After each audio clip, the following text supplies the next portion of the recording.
Okay. Guys, All right. how you doing? We're Welcome good. to Mexico. Thank you. DeWanda, you're the new girl in the family of Jurassic Park. How was working with all these amazing guys? An absolute dream, quite overwhelming. I feel like I learn something new every day. It's also an exceptionally generous group of collaborators to work with, which you don't always think of when you think of what it means to work with cinematic icons.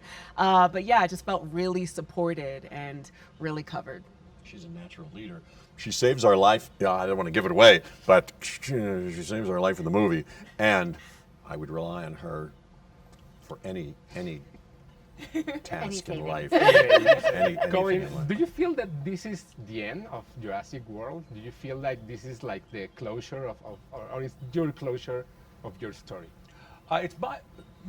I think our closure of our story, I wouldn't include DeWanda in that, because I think DeWanda's just been so recently introduced into such an incredible icon herself. The minute you see the movie, you walk out realizing you actually saw 7 or 8 icons, and you thought you were only going in to see 5.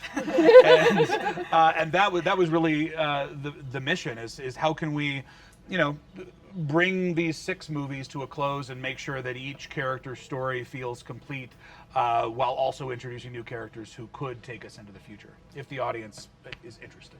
Bryce, it's the end of your 3-part movie, I think. I don't know. Yeah. How do you feel? What do you learn as a filmmaker and as an actress just to watch Colin working for these movies? I've learned so much watching Colin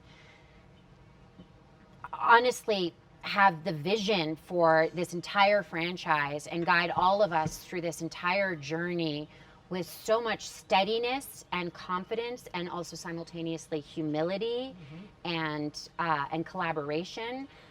I mean, we talk a lot about the collaboration, and that's something that's really remarkable and unique with Colin, especially the way in which he collaborates with his actors, But something that I haven't spoken about as much that I admire Colin for tremendously is the cinema. He understands cinema. He understands filmmaking and elevated filmmaking. And so what you're seeing is, it's a great story. It's propulsive.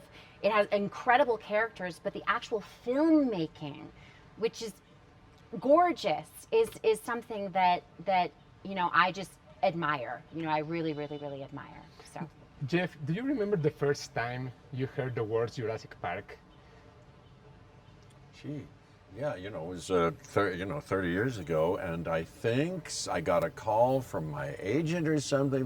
They said, "Do you know this book, Jurassic Park?" I didn't. That was probably the first time I'd heard about it. I hadn't heard about it. He said, "Well, Steven Spielberg wants to meet you. They're doing a movie of it, and he wants to meet you. There might be a part in it for." That's the first time I think I heard about it. I said, "I'll get the book. I'll get the book." It's actually impeccable casting. Like that, all the 3 of you, when you're a fan of the novel, it's impeccable casting. It's surreal. yeah. There's no other Ian Malcolm. There is on no the other planet. on the planet. I'm a lucky guy. There were other people, speaking of which, up for that part. I think it's been publicly talked about. Yeah. Yes, many other people would have been fantastic in it. I'm a lucky dog. I think our casting has been excellent across the board. I'm just going to throw that in all of the movies. I think that I can't imagine, there's always, except for you, there's always other people who you meet with for a second. I've met with probably 10 different actors, and Bryce was one of them. It was instantaneous, of course, but there really is this sense that each of these characters have a little bit of the soul of each of you in them. It really comes through. Guys, thank you very much for these 3 movies. Thank you very much for this movie, and thank you for being here in Mexico. Thank you so much. Thank you. Nice to meet you.